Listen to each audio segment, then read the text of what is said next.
Hey fifth graders, it's Miss Reesner. This is Wednesday's assignment over creating line plots.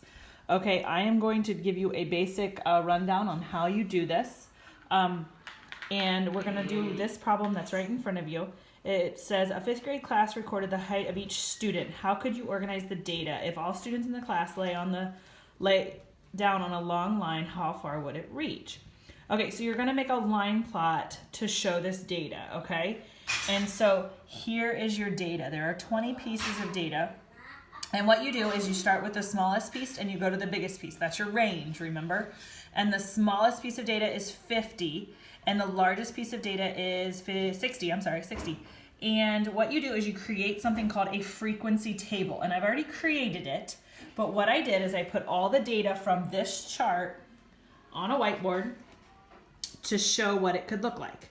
All right, so I started with 50 and then went to 50 and a half, 52, 55, 58 and a half, and 60. And what I did is I counted, the frequency is the number of times that height occurs. And then the tally column, that's kind of like an optional column. Sometimes they're in frequency tables, sometimes they're not. But it's just another way to show the data, okay?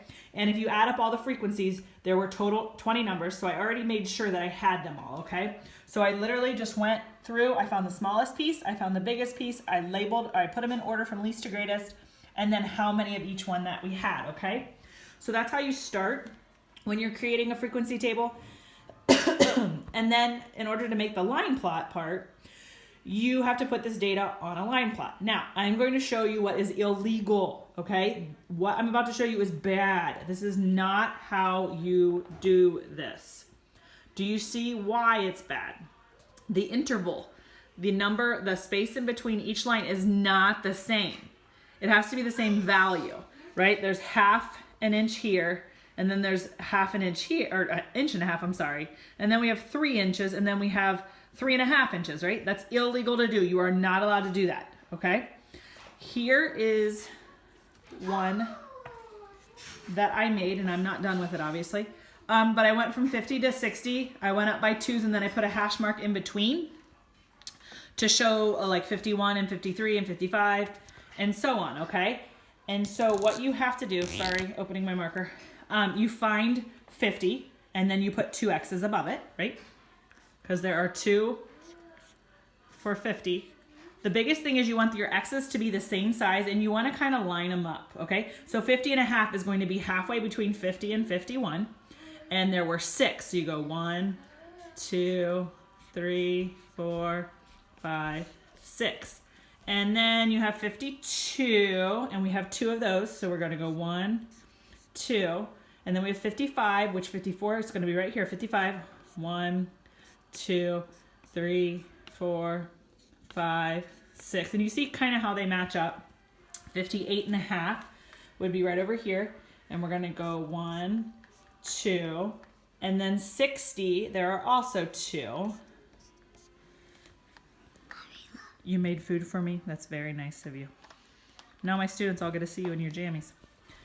Yes, it's almost noon, and she just got out of bed. I have been mom of the year and letting her stay up really late, so she sleeps in like a gem. All right, so this is the way the line plot should look, all right? The one up there, bad, illegal, not allowed. This is the way it should look. This is the way that you can look and say, okay, the most occurring data is going to be a tie between 55 and 50 and a half.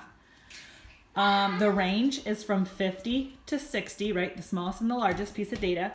We don't really have any outliers here because all the data is pretty close together, okay? And I'm trying to think of other vocabulary words that you need to make sure you know. Come on.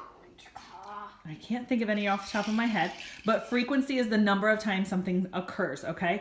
And in order to figure out like your total here, you would take, because the question does say if the students laid down on a long line, how far would it reach? You would take 50 plus 50 plus 50 and a half plus 50 and a half plus 50 and a half. You get the idea?